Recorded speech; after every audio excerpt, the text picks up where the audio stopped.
ಎಲ್ರಿಗೂ ನಮಸ್ಕಾರ. ನನ್ನ ಹೆಸರು ಡಾಕ್ಟರ್ ವೈಷ್ಣವಿ ಅಂತ. ಪ್ರಕೃತಿ ಚಿಕಿತ್ಸೆ ಹಾಗೂ ಯೋಗ ವೈದ್ಯ ಆಗಿದ್ದೇನೆ. ಪ್ರಕೃತಿ ಚಿಕಿತ್ಸೆ ಅಂದರೆ ನಾವು ಪಂಚಭೂತಗಳನ್ನು ಉಪಯೋಗಿಸಿಕೊಂಡು ಚಿಕಿತ್ಸೆಯನ್ನು ಕೊಡುವಂಥದ್ದು. ಇವತ್ತು ನಾವು ಬೊಜ್ಜು ಅಥವಾ ಸ್ಥೂಲಕಾಯ ಅಂತ ಏನು ಹೇಳ್ತೀವೋ ಇದ್ರ ಬಗ್ಗೆ ತಿಳ್ಕೊಳ್ಳೋಣ. ಬೊಜ್ಜು ಅನ್ನೋದನ್ನು ನಾವು ಸಾಮಾನ್ಯವಾಗಿ ಒಬೆಸಿಟಿ ಅಂತ ಹೇಳ್ತೀವಿ. ಇದು ಇತ್ತೀಚಿನ ದಿನಗಳಲ್ಲಿ ಒಂದು ಸಾಮಾನ್ಯ ಕಾಯಿಲೆ ಆಗಿದೆ. ಭಾರತದಲ್ಲಿ ಬೊಜ್ಜಿನಿಂದ ಸಾಯುವಂತಹ ಜನರ ಸಂಖ್ಯೆ 5ನೇ ಸ್ಥಾನದಲ್ಲಿದೆ. ಅಂದರೆ ಲೀಡಿಂಗ್ ಕಾಸ್ ಫಾರ್ ಡೆತ್ ಅಂತ ಏನು ಹೇಳ್ತೀವೋ ಇದು 5ನೇ ಸ್ಥಾನದಲ್ಲಿದೆ. ಒಬೆಸಿಟಿ ಅನ್ನುವಂಥದ್ದು 5ನೇ ಸ್ಥಾನಕ್ಕಿತ್ತಿದೆ. ಅಂದರೆ ನಾವೆಲ್ಲರೂ ಇದ್ರ ಬಗ್ಗೆ ತಿಳ್ಕೊಳ್ಳೋದು ಅತ್ಯವಶ್ಯಕತೆ ಆಗಿದೆ. ಈ ಬೊಜ್ಜು ಅಥವಾ ಸ್ಥೂಲಕಾಯ ಏನಿದೆ ಇದು ಒಂದು ಚಯಾಪಚಯ ಕ್ರಿಯೆಗೆ ಸಂಬಂಧಿತ ಒಂದು ಕಾಯಿಲೆ ಆಗಿದೆ. ನಮ್ಮ ಜೀವನ ಶೈಲಿಯಿಂದನೂ ಈ ಕಾಯಿಲೆ ಬರ್ಬೋದು. ಈ ಬೊಜ್ಜು ಅಥವಾ ಸ್ಥೂಲಕಾಯದಿಂದ ಮತ್ತೆ ಅನೇಕ ಕಾಯಿಲೆಗಳು ಸಂಭವಿಸುವಂತಹ ಒಂದು ಚಾನ್ಸಸ್ ಇದೆ. ಅದು ಡಯಾಬಿಟಿಸ್ ಆಗಿರ್ಬೋದು, ಅಥವಾ ಅಧಿಕ ರಕ್ತದೊತ್ತಡ ಆಗಿರ್ಬೋದು, ಅಥವಾ ಹೃದಯಕ್ಕೆ ಸಂಬಂಧಿತ ಕಾಯಿಲೆ ಆಗಿರ್ಬೋದು. ಇಂತಹ ಅನೇಕ ರೋಗಗಳಿಗೆ ಬೊಜ್ಜು ಕಾರಣವಾಗುತ್ತದೆ. ಈ ಬೊಜ್ಜು ಅಂದರೆ ಏನು, ಇದು ಯಾಕಾಗಿ ಬರುತ್ತೆ, ಇದನ್ನು ನಾವು ಹೇಗೆ ಡಯಾಗ್ನೋಸ್ ಮಾಡ್ಬೋದು, ಮತ್ತು ಪ್ರಕೃತಿ ಚಿಕಿತ್ಸೆಯಲ್ಲಿ ಬೊಜ್ಜನ್ನು ಹೇಗೆ ಕಂಟ್ರೋಲ್ ಮಾಡ್ಕೋಬೋದು ಅಂತ ತಿಳ್ಕೊಳ್ಳೋಣ. ಇವಾಗ ಮೊದಲಿಗೆ ಬೊಜ್ಜಿಗೆ ಏನೇನು ಕಾರಣ ಆಗುತ್ತೆ ಅಂತ ತಿಳ್ಕೊಳ್ಳೋಣ. ಬೊಜ್ಜು ನಮ್ಮ ದೇಹದಲ್ಲಿ ಅನೇಕ ಕಾರಣಗಳಿಂದ ಬರುವಂತಹ ಸಾಧ್ಯತೆ ಇದೆ. ಅದು ಎಲ್ಲ ಜನಗಳಲ್ಲಿ ಬೇರೆ ಬೇರೆ ರೀತಿ ಬೇರೆ ಬೇರೆ ಕಾರಣಗಳಿಂದ ಬೊಜ್ಜು ಬರುತ್ತದೆ. ಮೊದಲನೇದಾಗಿ ನಮ್ಮ ರಕ್ತ ಹಾಗೂ ದುಗ್ಧರಸ ಅಂದರೆ ಲಿಂಫ್ ಅಂತ ಹೇಳ್ತೀವಿ. ಇದು 2ರಿಂದ ನಮ್ಮ ದೇಹ ಕಂಪೋಸ್ ಆಗಿದೆ. ರಕ್ತ ಮತ್ತು ದುಗ್ಧರಸ ಇದು 2ರ ಕಂಪೋಸಿಷನ್ ಸರಿ ಇಲ್ಲದೆ ಇದ್ದರೆ ನಮಗೆ ಬೊಜ್ಜು ಬರೋ ಸಾಧ್ಯತೆ ಇದೆ. ರಕ್ತ ಮತ್ತು ದುಗ್ಧರಸ ಸರಿಯಾಗಿ ಕಂಪೋಸ್ ಆಗದೆ ಇದ್ದರೆ, ಇದರ ಮಧ್ಯೆ ಇಂಬ್ಯಾಲೆನ್ಸ್ ಇದ್ದರೆ ನಮ್ಮ ದೇಹದಲ್ಲಿ ವಿಷಕಾರಿ ಅಂಶಗಳು ಜಾಸ್ತಿ ಆಗೋ ಸಂಭವ ಇದೆ. ನಾವೇನು ಊಟ ತಿಂತೀವೋ ಅದು ಕರೆಕ್ಟಾಗಿ ನಮ್ಮ ದೇಹದಲ್ಲಿ ಡೈಜೆಸ್ಟ್ ಆಗಲ್ಲ. ಇದರಿಂದ ನಮ್ಮ ಮಸಲ್ಸ್ ಫ್ಯಾಟ್ ಟಿಶ್ಯೂ ಆಗಿ ಕನ್ವರ್ಟ್ ಆಗೋ ಚಾನ್ಸಸ್ ಇದೆ. ಆದ್ದರಿಂದ ಇದು ಒಂದು ಪ್ರಮುಖ ಕಾರಣ ಆಗಿದೆ. ಇನ್ನೊಂದು, ಇದರಿಂದನೇ ನಮ್ಮ ದೇಹದಲ್ಲಿ ವೈಟಾಲಿಟಿ ಕಮ್ಮಿ ಆಗುತ್ತೆ. ವೈಟಾಲಿಟಿ ಅಂದರೆ ಒಂದು ಚೈತನ್ಯ. ಇವಾಗ ನಾವೇನು ಹೇಳ್ತೀವೋ ದಿನನಿತ್ಯದ ಕಾರ್ಯ ಮಾಡೋಕ್ಕೆ ಒಂದು ಚೈತನ್ಯ ಬೇಕು ದೇಹದಲ್ಲಿ. ಈ ನಮ್ಮ ರಕ್ತ ಹಾಗೂ ದುಗ್ಧರಸದ ಇಂಬ್ಯಾಲೆನ್ಸ್ ಕಾರಣದಿಂದ ನಮ್ಮ ದೇಹದ ಚೈತನ್ಯ ಕಡಿಮೆ ಆಗೋ ಚಾನ್ಸಸ್ ಇದೆ. ಇದರಿಂದನೂ ನಮ್ಮ ದೇಹದ ತೂಕ ಹೆಚ್ಚು ಆಗೋ ಒಂದು ಚಾನ್ಸಸ್ ಇದೆ. ಇದು 2 ಕಾಸ್ ಆಯಿತು. ಇನ್ನೊಂದು ಬಂದು ನಮ್ಮ ಸೆಡೆಂಟ್ರಿ ಲೈಫ್ ಸ್ಟೈಲ್ ಅಂತ ಏನು ಹೇಳ್ತೀವೋ, ನಮ್ಮ ಜೀವನ ಶೈಲಿನೂ ಈ ಬೊಜ್ಜು ಬರೋದಕ್ಕೆ ಕಾರಣ ಆಗುತ್ತೆ. ಇವಾಗಿನ ಕಲ್ಚರ್ ಏನಿದೆ, ವರ್ಕ್ ಫ್ರಮ್ ಹೋಮ್ ಇರ್ಬೋದು, ಅಥವಾ ಜಾಸ್ತಿ ಓಡಾಡುವಂತಹ ಕೆಲಸ ಇಲ್ದಿರೋ ಕಾರಣ ಖಾಲಿ ನಮ್ಮ ಎನರ್ಜಿ ಇಂಟೇಕ್ ಏನು ಊಟ ತಿಂತೀವಿ ಬಟ್ ಅದನ್ನು ಕರಗಿಸ್ಕೊಳ್ಳೋಷ್ಟು ಕೆಲಸ ಮಾಡಲ್ಲ. ಇದರಿಂದನೂ ಬೊಜ್ಜು ಬರೋ ಸಂಭವ ಇದೆ. ಇನ್ನೊಂದು ಬಂದು ನಮ್ಮ ಆಹಾರ ಶೈಲಿ. ಇದಂತೂ ಒಂದು ಪ್ರಮುಖವಾದ ಕಾಸ್ ಆಗಿದೆ ಒಬೆಸಿಟಿ ಬರೋದಕ್ಕೆ. ಡಯಟಲ್ಲಿ ಏನು ನಾವು ಇವಾಗ ತಿನ್ನೋ ಆಹಾರ high in salt, high in sugar ಅಥವಾ ಹೈ ಇನ್ ಫ್ಯಾಟ್, ಜಾಸ್ತಿ ಉಪ್ಪಿನಂಶ ಇರೋ ಊಟ, ಅಥವಾ ಜಾಸ್ತಿ ಸಕ್ಕರೆ ಇರೋ ಊಟ, ಅಥವಾ ಜಾಸ್ತಿ ಎಣ್ಣೆಯಲ್ಲಿ ಕರಿದಂತಹ ಊಟ ಇದನ್ನು ಸೇವಿಸ್ತೀವಿ. ಅಥವಾ ಎಂಟಿ ಕ್ಯಾಲರಿ ಫುಡ್ ಅಂತ ಹೇಳ್ತೀವಿ. ಅಂದರೆ ನಮ್ಮ ದೇಹಕ್ಕೆ ಇದರಿಂದ ಯಾವುದೇ ಎನರ್ಜಿ, ಯಾವುದೇ ವಿಟಮಿನ್ಸ್ ಇರಲಿ, ನ್ಯೂಟ್ರಿಯೆಂಟ್ಸ್ ಇರಲಿ ಸಿಗಲ್ಲ. ಖಾಲಿ ನಮ್ಮ ಬಾಯಿ ರುಚಿಗೆ ತಿನ್ನೋದನ್ನ ನಾವು ಎಂಟಿ ಕ್ಯಾಲರೀಸ್ ಅಂತ ಹೇಳ್ತೀವಿ. ಎಂಟಿ ಕ್ಯಾಲರೀಸ್ ಅಂದರೆ ಹೈ ಸಾಲ್ಟ್, ಶುಗರ್ ಹಾಗೂ ಈ ಎಣ್ಣೆ ಅಂಶ ಇರುವಂತಹ ಪದಾರ್ಥಗಳನ್ನು ತಿನ್ನೋದ್ರಿಂದ ಸಹ ನಮ್ಮ ತೂಕ ಹೆಚ್ಚಾಗುತ್ತೆ. ಹೊರಗಡೆ ಸಿಗುವಂತಹ ಪದಾರ್ಥಗಳಿರ್ಬೋದು, ಎಂಟಿ ಕ್ಯಾಲರೀಸ್ ಅಂತ ಏನು ಹೇಳ್ತೀವಿ, ಇದನ್ನು ನಾವು ಖಾಲಿ ನಮ್ಮ ಬಾಯಿ ರುಚಿಗೆ ತಿಂತೀವಷ್ಟೇ. ಇಂತಹ ಆಹಾರದಿಂದ ನಮ್ಮ ದೇಹಕ್ಕೆ ಅಥವಾ ನಮ್ಮ ಮನಸ್ಸಿಗೆ ಯಾವುದೇ ರೀತಿಯ ಒಂದು ಎನರ್ಜಿ ಸಿಗಲ್ಲ. ನ್ಯೂಟ್ರಿಯೆಂಟ್ಸ್ ಇರಲಿ, ವೈಟಮಿನ್ಸ್ ಇರಲಿ, ಇದು ಯಾವುದು ಸಿಗಲ್ಲ. ಖಾಲಿ ನಮ್ಮ ರುಚಿಗೆ ತಿನ್ನೋದನ್ನು ನಾವು ಎಂಟಿ ಕ್ಯಾಲರೀಸ್ ಅಂತ ಹೇಳ್ತೀವಿ. ಇಂತಹ ಆಹಾರಗಳನ್ನು ತಗೊಳ್ಳೋದ್ರಿಂದ ಸಹ ನಮ್ಮ ದೇಹದ ತೂಕ ಜಾಸ್ತಿ ಆಗುತ್ತೆ. ಇನ್ನೊಂದು ಬಂದ್ಬಿಟ್ಟು ನಾವು ತಗೊಳ್ಳುವಂತಹ ಮೆಡಿಕೇಶನ್ಸ್. ಕೆಲವೊಮ್ಮೆ ನಾವು ಸುದೀರ್ಘವಾದ ಮೆಡಿಕೇಶನ್ಸನ್ನು ತಗೊಳ್ತಿರ್ತೀವಿ. ಅದಿರಲಿ, ಸ್ಟೀರಾಯ್ಡ್ಸ್ ಇರಲಿ, ಅಥವಾ ಕೆಲವೊಂದು ಹಾರ್ಮೋನಲ್ ಟ್ಯಾಬ್ಲೆಟ್ಸ್ ಇರಲಿ, ಈ ಥರದನ್ನ ತಗೊಳ್ಳೋದ್ರಿಂದ ಸಹ ನಮ್ಮ ದೇಹದ ತೂಕ ಹೆಚ್ಚಾಗೋ ಚಾನ್ಸಸ್ ಇದೆ. ಇನ್ನು ಬಂದು ಕೆಲವೊಂದು ಡಿಸೀಸಸ್, ಕಾಯಿಲೆಗಳು, ನಮ್ಮ ದೇಹದಲ್ಲಿರೋ ಕಾಯಿಲೆಗಳು ಸಹ ನಮ್ಮ ದೇಹದ ತೂಕವನ್ನು ಜಾಸ್ತಿ ಮಾಡುತ್ತೆ.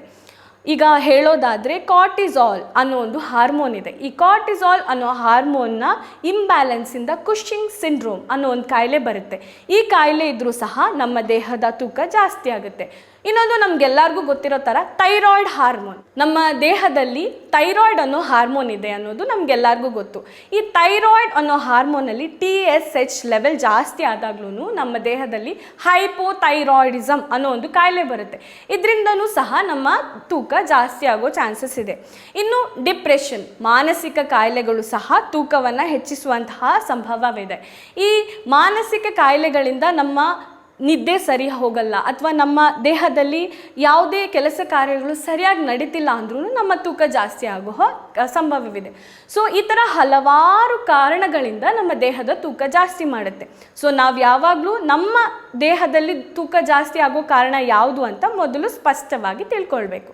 ಇವಾಗ ನಾವು ಪ್ರಕೃತಿ ಚಿಕಿತ್ಸೆಯಲ್ಲಿ ನಾವು ಹೇಗೆ ಹೆಚ್ಚುತ್ತಿರುವ ತೂಕವನ್ನು ಕಡಿಮೆ ಮಾಡ್ಕೊಳ್ಬೋದು, ಅಥವಾ ಹೇಗೆ ನಾವು ನಮ್ಮ ದೇಹಕ್ಕೆ ಅನುಗುಣವಾಗಿ ಚಿಕಿತ್ಸೆಯನ್ನು ತಗೊಳ್ಬೇಕು ಅನ್ನೋದನ್ನು ಇದರಲ್ಲಿ ನಾವು ನೋಡ್ಕೊಳ್ಳೋಣ. ಸೊ ಪ್ರಕೃತಿ ಚಿಕಿತ್ಸೆ ಏನು ಹೇಳುತ್ತೆ ಅಂದರೆ, ಎಲ್ಲರ ದೇಹವು ಬೇರೆ ಬೇರೆ ರೀತಿಯಾಗಿದೆ. ನಾವು ಒಬ್ಬರಿಗೆ ಕೊಟ್ಟಂತಹ ಚಿಕಿತ್ಸೆಯನ್ನು ಮತ್ತೆ 10 ಜನರಿಗೆ ಕೊಡೋ ಹಾಗಿಲ್ಲ. ಪ್ರತಿಯೊಬ್ಬರ ದೇಹವು ಬೇರೆ ಬೇರೆ ರೀತಿ ಇರೋದ್ರಿಂದ ನಾವು ಎಲ್ಲ ದೇಹಗಳನ್ನು ಅನಲೈಸ್ ಮಾಡಿ ನಂತರ ನಾವು ಚಿಕಿತ್ಸೆಯನ್ನು ತಗೊಳ್ಬೇಕು. ಇವಾಗ ತೂಕ ಹೆಚ್ಚೋದು ಸಹ ಖಾಲಿ ಒಂದು ಕಾರಣದಿಂದ ಬರೋದಿಲ್ಲ. ನಾವು ನೋಡಿದ ಹಾಗೆ ತೂಕ ಹೆಚ್ಚಿರೋದು ಸಹ ಹಲವಾರು ವಿಧವಾದ ಕಾಸಸ್ಸಿಂದ ಬರುತ್ತೆ. ಎಕ್ಸಾಂಪಲ್, ಇವಾಗ ನಾವು ನಮ್ಮ ಏಜ್ ಆಗ್ತಿದ್ದ ಹಾಗೆ ನಾವು ತಗೊಳ್ಳುವಂಥ ಊಟವನ್ನು ಕಡಿಮೆ ಮಾಡ್ಕೊಳ್ತಾ ಹೋಗಬೇಕು. ಯಾಕಂದರೆ ನಮ್ಮ ಏಜ್ ಅಡ್ವಾನ್ಸ್ ಆದ ಹಾಗೆ ಅಥವಾ ಏಜ್ ಆಗ್ತಾ ಹೋದಾಗೆ ನಮ್ಮ ಚಯಾಪಚಯ ಕ್ರಿಯೆ ಏನಿದೆ, ನಮ್ಮ ಮೆಟಬಾಲಿಸಿಟಿ ಏನಿದೆ ಅದು ಕಡಿಮೆ ಆಗುತ್ತಾ ಹೋಗುತ್ತೆ. ಸೊ ಆದ್ದರಿಂದ ನಾವು ಸಾಧ್ಯ ಆದಷ್ಟು ನಮ್ಮ ಊಟವನ್ನು ಕಡಿಮೆ ಮಾಡ್ತಾ ಬರಬೇಕು, ಜಾಸ್ತಿ ನೀರು ಕುಡಿತಾ ಇರಬೇಕು. ಆದ್ದರಿಂದ ನಾವು ಏಜ್ ಆಗ್ತಾ ಹೋದಾಗೆ ಇನ್ನೂ ಜಾಸ್ತಿ ಫುಡ್ ತಗೋತಾ ಹೋದರೆ ನಮ್ಮ ಒಬೆಸಿಟಿ ಅಂದರೆ ನಮ್ಮ ತೂಕ ಹೆಚ್ಚಾಗೋ ಚಾನ್ಸಸ್ ಇರುತ್ತೆ. ಇನ್ನೊಂದು ಏನಂದರೆ, ಕೆಲವು ಹಾರ್ಮೋನ್ಸ್ ನಮ್ಮ ದೇಹದಲ್ಲಿ ರಾತ್ರಿ ಹೊತ್ತು ರಿಲೀಸ್ ಆಗುತ್ತೆ.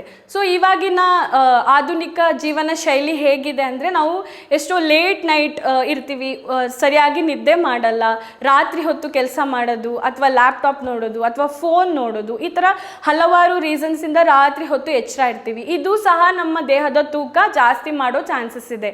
ಈಗ ಸ್ವಾಭಾವಿಕವಾಗಿ ಹೇಗೆ ಅಂದರೆ, ಸುತ್ತಲೂ ಬೆಳಕಿರುವಾಗ ನಾವು ಆ್ಯಕ್ಟಿವ್ ಇರಬೇಕು, ಕೆಲಸ ಮಾಡಬೇಕು, ಓಡಾಡಬೇಕು. ಅದೇ ಸುತ್ತಲೂ ಕತ್ಲೆ ಇರುವಾಗ ವಿ ಹ್ಯಾವ್ ಟು ಸ್ಲೀಪ್, ನಾವು ಮಲ್ಕೊಳ್ಬೇಕು. ಆವಾಗ ಗ್ರೋತ್ ಹಾರ್ಮೋನ್ಸ್ ಇರ್ಬೋದು, ಕಾರ್ಟಿಸಾಲ್ಸ್ ಇರ್ಬೋದು, ಇದೆಲ್ಲ ರಿಲೀಸ್ ಆಗುತ್ತೆ. ಸೊ ಇದರಿಂದ ನಮ್ಮ ತೂಕ ಸ್ಟೇಬಲ್ ಆಗಿ ಇರುತ್ತೆ. ಆದರೆ ಇವತ್ತಿನ ಜೀವನ ಶೈಲಿಯಲ್ಲಿ ಹೇಗಿದೆ ಅಂದರೆ, ನಾವು ಇದನ್ನು ಸರಿಯಾಗಿ ಮಾಡ್ತಿಲ್ಲ. ಯಾವಾಗಲೂ ಲೇಟ್ ನೈಟ್ ಮಲ್ಗೋದಿರಲಿ ಅಥವಾ ಬೆಳಗ್ಗೆ ತುಂಬ ಲೇಟಾಗಿ ಹೇಳೋದು, 11 ಗಂಟೆಗೆ ಹೇಳೋದು, 12 ಗಂಟೆಗೆ ಹೇಳೋದು, ಆಮೇಲೆ ನಾವು ಏನು ತಿಂಡಿ ತಿನ್ನೋದು, ಇದರಿಂದಾಗಿ ನಮ್ಮ ಜೀವನ ಶೈಲಿ ಏನು ಜೀವನ ಚಕ್ರ ಇದೆ ಇದು ತಪ್ಪಾಗ್ತಾ ಇದೆ. ನಾವು ಸರಿಯಾಗಿ ಟೈಮ್ಗೆ ಮಲಗಲ್ಲ, ಟೈಮಿಗೆ ಹೇಳ್ತಿಲ್ಲ ಅಥವಾ ಇನ್ನೇನು ಕೆಲಸಗಳನ್ನು ಮಾಡ್ತಿಲ್ಲ ಅಂದಾಗ ನಮ್ಮ ತೂಕ ಜಾಸ್ತಿ ಆಗೋ ಚಾನ್ಸಸ್ ಇದೆ. ಸೊ ಪ್ರತಿಯೊಂದು ಏಜ್ ಗ್ರೂಪ್ ಇರಲಿ, ಪ್ರತಿಯೊಂದು ಮನುಷ್ಯರಿರಲಿ ಅಥವಾ ಈ ಫೀಮೇಲ್ಸ್ ಇರಲಿ, ಮೇಲ್ಸ್ ಇರಲಿ, ಎಲ್ಲರಲ್ಲೂ ಬೇರೆ ಬೇರೆ ಬೇರೆ ಕಾಸಸ್ ಇರುತ್ತೆ ತೂಕ ಬರುವಂಥದ್ದು. ಸೊ ಇದನ್ನು ನಾವು ಅನಲೈಸ್ ಮಾಡ್ಕೊಳ್ಬೇಕಾಗ್ತದೆ. ಸೊ ಇಷ್ಟು ನಾವು ಹೇಗೆ ಅಂತ ತಿಳ್ಕೊಂಡ್ವಿ. ಒಬೆಸಿಟಿ ಹೇಗೆ ಬರುತ್ತೆ, ಒಬೆಸಿಟಿ ಅಂದರೆ ಏನು, ಒಬೆಸಿಟಿಯಿಂದ ಏನೇನು ಆಗ್ಬೋದು, ಒಬೆಸಿಟಿಯನ್ನು ಹೇಗೆ ನಾವು ಡಯಾಗ್ನೋಸ್ ಮಾಡ್ತೀವಿ, ಲ್ಯಾಬಲ್ಲಿ ಏನೇನು ಟೆಸ್ಟ್ ಮಾಡಬೇಕು ಅಂತ ನಾವು ತಿಳ್ಕೊಂಡ್ವಿ.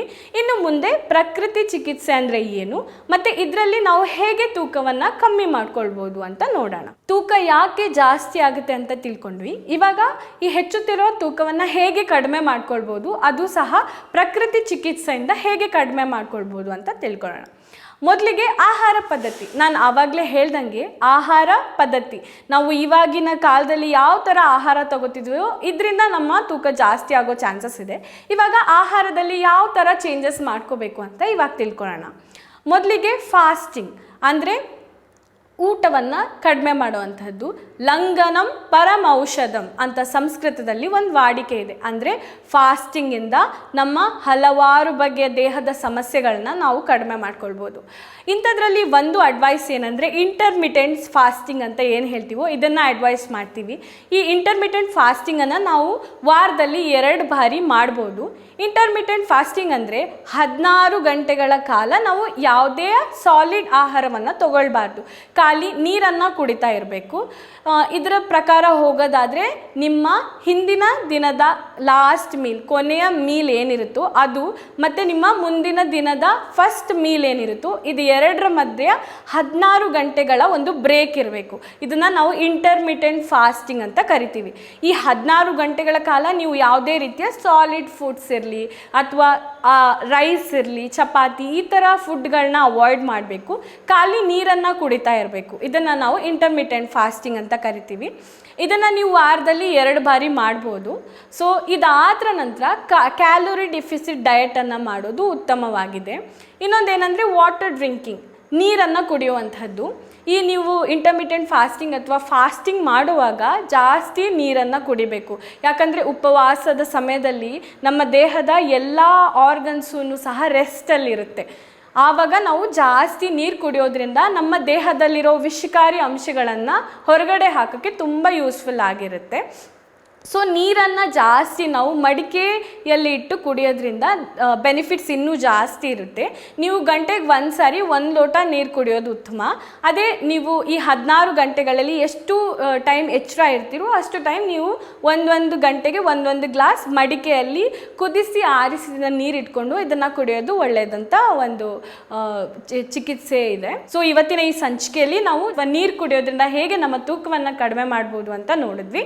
ಮುಂದಿನ ಸಂಚಿಕೆಯಲ್ಲಿ ನಾವು ಇನ್ನೊಂದು ಒಬೆಸಿಟಿಯಿಂದ ಬರುವ ರೋಗದ ಬಗ್ಗೆ ಮಾತಾಡೋಣ. ಧನ್ಯವಾದ.